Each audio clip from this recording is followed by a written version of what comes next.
Hey everyone, so we're back with week 8 of our Teen Talks.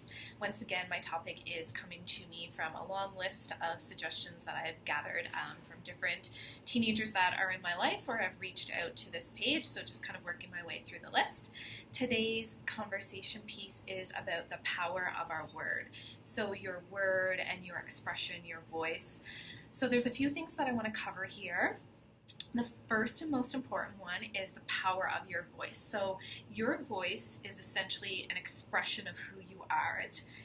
When you speak, you're telling the world, this is what you are passionate about, this is what you care about, this is who you are, this is what you want to achieve by your words. So really making sure that your words and your voice emanate purity.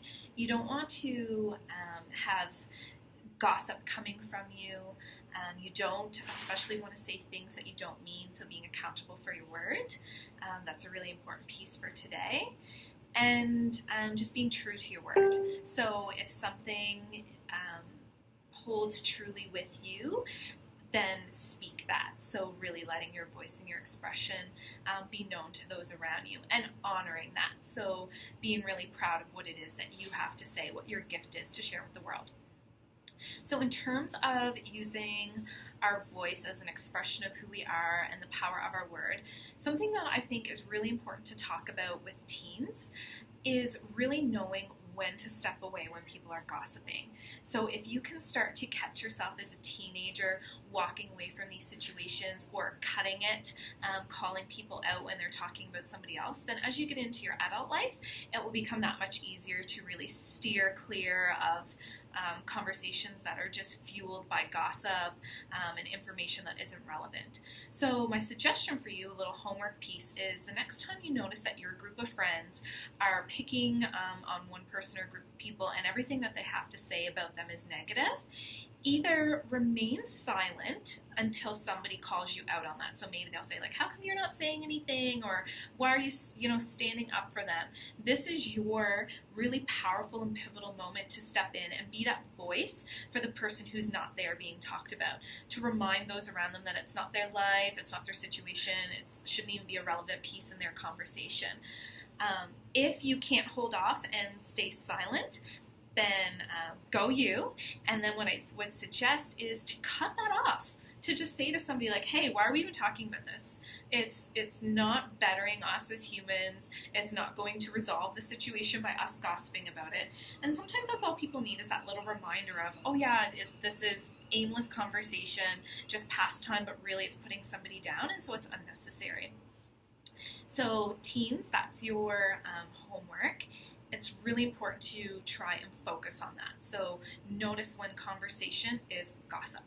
If you're an adult watching this, I would strongly suggest you let the homework apply to you as well. So if you're sitting around with a group of your girlfriends and they're starting to talk about Sally up the road and what's going on with her and her relationship and her life, then I would suggest you step in and just say, let's change the subject to something that's positive about us rather than talking about somebody that's not even there. Another really important piece for teenagers, which carries into your adulthood as well, is consent. It's the power of consent. So you get to choose when you say no to something and really honoring that. So if you say no and you mean no, it comes from within, you don't feel okay with something, don't turn around and say yes if what you mean is no. That can come right down to a hug. If somebody wants a hug from you and you don't feel like having that physical affection being brought onto you, then you get the right to say no. Consent can be when all of your friends might be peer pressuring you into trying something, even though everybody else is saying yes. If your true word is no, then having that power over yourself to be able to say, I'm okay, thanks, I'm okay. And if they're your real true friends, then they're not going to press you into doing something you don't want to do. So that's a really good kind of viewpoint as well, to check your surroundings. If people are constantly making you question your word, then perhaps they're not the type of people that you want in your life.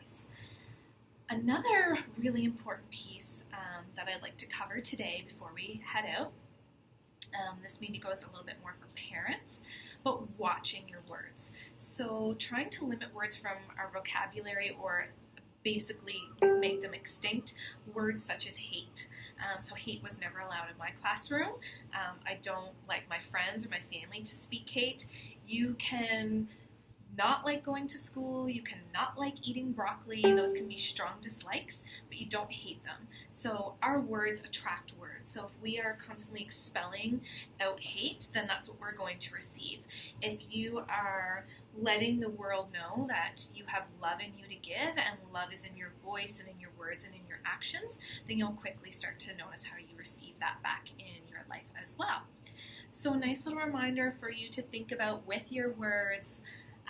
Imagine there's 3 gates. So every time you go to speak, there's 3 gates that it has to pass through. Are your words true?